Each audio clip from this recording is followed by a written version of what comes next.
নমস্কাৰ।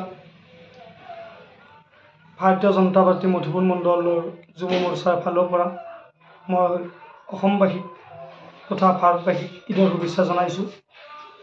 আৰু এই ঈদৰ জৰিয়তে আমাৰ মাজত যাতে সকলোৱে একলগ হৈ অসমখন আগুৱাই লৈ যাব পাৰোঁ, তাৰ বাবে আল্লাহ পাকৰ ওচৰত দোৱা ৰাখিছোঁ। তথা আমাৰ অসমৰ জনপ্ৰিয় মন্ত্ৰী ডক্টৰ হেমন্ত বিশ্ব শৰ্মা ডাঙৰীয়া, তেখেতকো আমি ঈদৰ শুভেচ্ছা জনাইছোঁ। আমাৰ অভিভাৱক স্বৰূপ টিহু সমষ্টিৰ বিধায়ক, অসম চৰকাৰৰ জ্যেষ্ঠ কেবিনেট মন্ত্ৰী চন্দ্ৰমোহন পাটোৱাৰীদেৱকো আমি দীপ্তা সুৰাদিৰ ফালৰ পৰা বিশেষভাৱে ঈদৰ শুভেচ্ছা জনাইছোঁ। আৰু লগতে মই এটা কথা ক'বলৈ বিচাৰিছোঁ, আজি আমাৰ এই ফূৰ্তিৰ দিনা, আজি আমাৰ এই ঈদৰ দিনা কিছু কিছু ঠাইত প্ৰতিবাদৰ দেখা পাইছোঁ। কিন্তু আমি আপোনালোকক এটা কথা জনাব বিচাৰিছোঁ যে এইবাৰ অসমত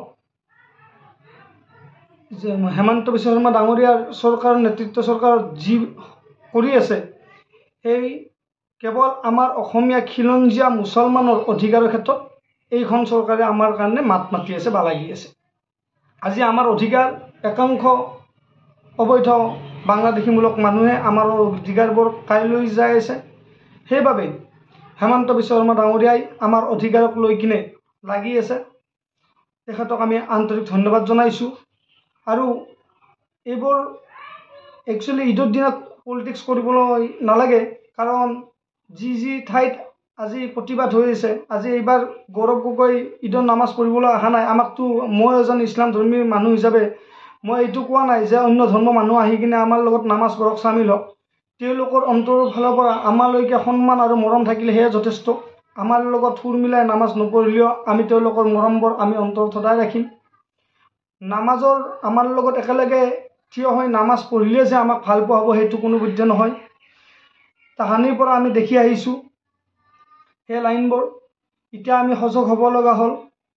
আমি যাতে আগন্তুক দিনত প্ৰত্যেকজন খিলঞ্জীয়া মুছলমান মানুহে এটা কথা ভালকৈ জানি লওঁ যে আমাৰ নিজৰ অধিকাৰৰ ক্ষেত্ৰত আমি লাগি আছোঁ, কিন্তু আমি পিছ পৰি আছিলোঁ। কিন্তু এইখন চৰকাৰে আমাৰ অধিকাৰৰ ক্ষেত্ৰত কটকটীয়াকৈ লাগি আছে।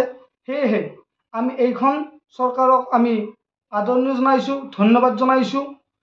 ইয়াক লৈ কিনে কোনো ৰাজনীতি কৰিব লগা নাই।